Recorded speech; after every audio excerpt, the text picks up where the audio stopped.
There are 7 of the biggest triggers for an avoidant person. Number 1 is getting close. Avoidants fear new levels of getting close with their partner because as children, they had to be hyper self-reliant. They likely grew up in a chaotic, neglectful, or abusive childhood home where their needs were not prioritized. Because of that, they had to learn to survive by handling all their own needs independently. This then became a survival skill for them where they value their independence over anything else. They believe others should also value their independence. So if other people start to get too close to them, rely on them for too many things, they start to feel very terrified and smothered. Number 2 is the avoidance partner wanting to express their emotion. As children, avoidants were often discouraged from expressing their emotion. This could have looked like being outright belittled and abused for expressing an emotion, or just kind of dismissed. So whether that's having a parent being like, we don't cry in this house, wipe those tears away, whatever.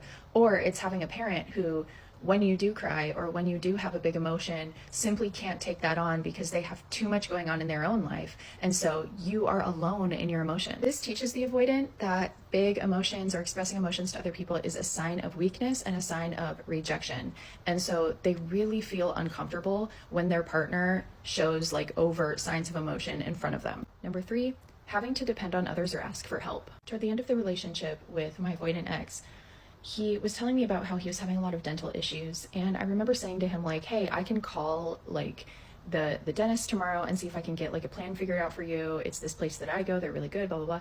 And he kind of dismissed me and was just I'm going to do it. I have a whole plan figured out. Avoidants hate feeling out of control. And when they have to rely on someone else or ask for help, or when someone else is trying to help them, they feel completely out of control because they view self-reliance as the most important thing. It's a survival skill for them. It's all they had growing up. Imagine that growing up, you have neglectful parents that are not there to help you solve your problems, and you have to solve them all on your own.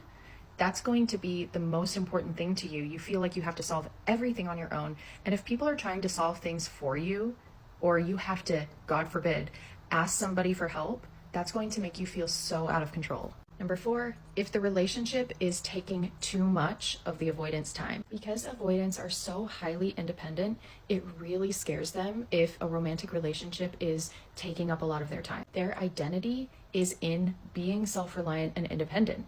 So then if they are with someone all the time and that's the most prioritized thing in their life, they start to feel like they are losing their identity. That's why they will often say things at the end I feel like I'm losing myself. I feel like I don't know who I am anymore. It's because they truly don't. They don't know who they are when they are in romantic relationships. Number 5 is receiving criticism. It's normal that once in a while you may receive constructive criticism from your partner, but this is really hard for an avoidant. Because their needs were rejected and dismissed as children, they view criticism as a sign of rejection. Avoidants believe that they have to be perfect, strong, and capable in the eyes of their partner. And so anytime their partner offers even the least bit of criticism in the relationship, it really scares the avoidant because it makes them feel like they are being rejected from their partner in the same ways that their parent did when they were growing up. Number 6 is the avoidant expressing emotion to you or being vulnerable with you. Because avoidants believe that they have to appear so strong and capable, in these rare moments where they may break down or show emotion or vulnerability to their partner,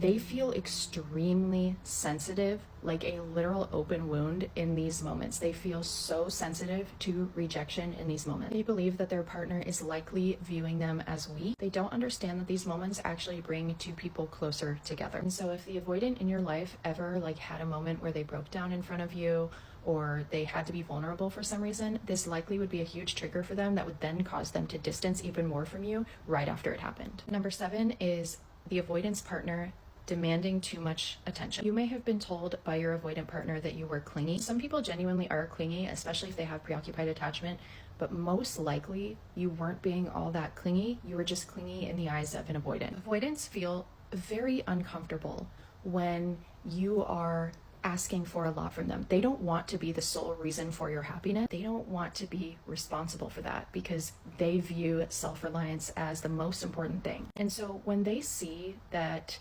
you are needing them a lot, when they're not around, you want them there, you're bidding for a lot of validation, reassurance, attention, it's upsetting you when they take time away, etc., that really bothers them. Honestly, gives them the ick because they don't want to feel like they have to take that on Why can't you just be independent like they are? Why do you need them so much? And this is something I can actually relate to a lot, because when I'm in situations with preoccupied people, I get this feeling so much. I can't even explain how icky it feels to me when someone is needing me, like getting upset if I don't return texts or things like that. It feels so icky. I hate it. So anyway, if you've been with an avoidant, please understand these 7 things are part of who they are. It's not personal to you. They are going to be like this in every single relationship until or unless they heal.